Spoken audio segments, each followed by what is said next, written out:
اعوذ باللہ من الشیطان الرجیم بسم اللہ الرحمن الرحیم۔ سورہ مائدہ آیات نمبر 18 تا 26 میں یہود و نصارہ کے اس زوم کی تردید کہ وہ اللہ کے بیٹے اور چہیتے ہیں، اور انہیں یہ تنبیہ کہ اللہ نے اپنا رسول بھیج کر ان پر حجت تمام کر دی ہے۔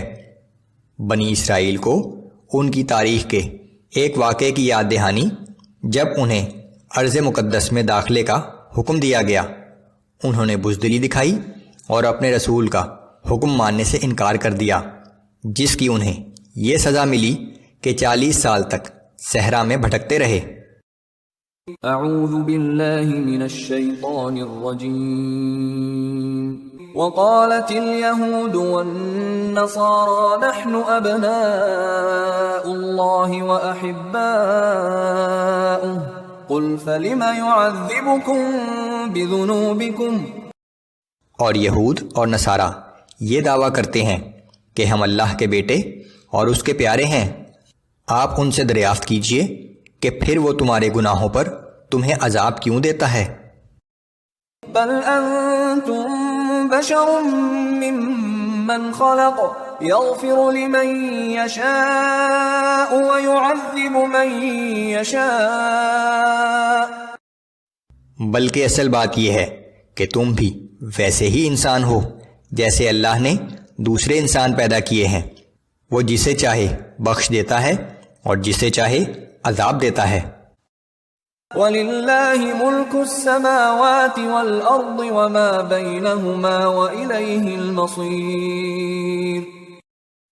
اللہ ہی کی سلطنت ہے آسمانوں پر اور زمین پر اور جو کچھ ان دونوں کے مابین ہے، اور بالآخر سب کو اسی کی طرف واپس لوٹ کر جانا ہے۔ یا اہل الكتاب قد جاءکم رسولنا يبین لکم على فترة من الرسل ان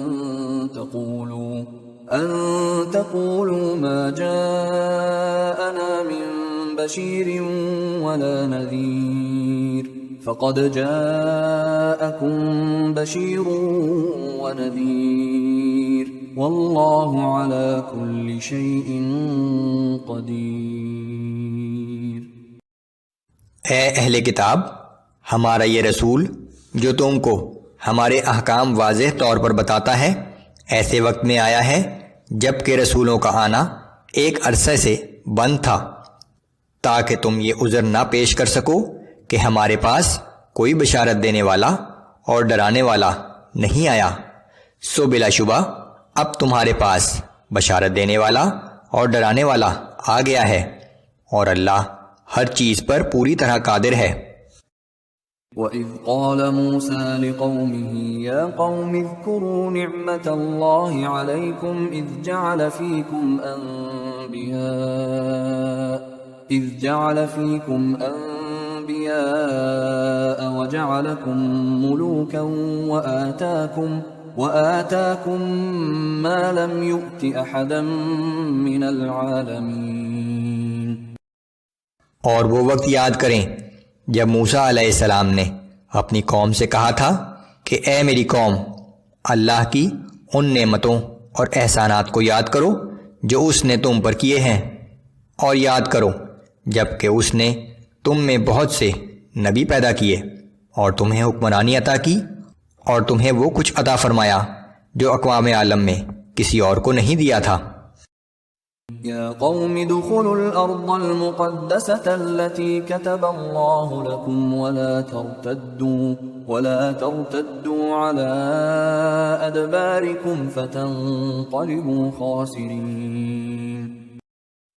اے میری قوم، اس مقدس سرزمین میں داخل ہو جاؤ، یہ اللہ نے تمہارے حصے میں لکھ دی ہے، اور پیٹھ دکھا کر واپس نہ جاؤ، ورنہ ناکام و نامراد پلٹو گے۔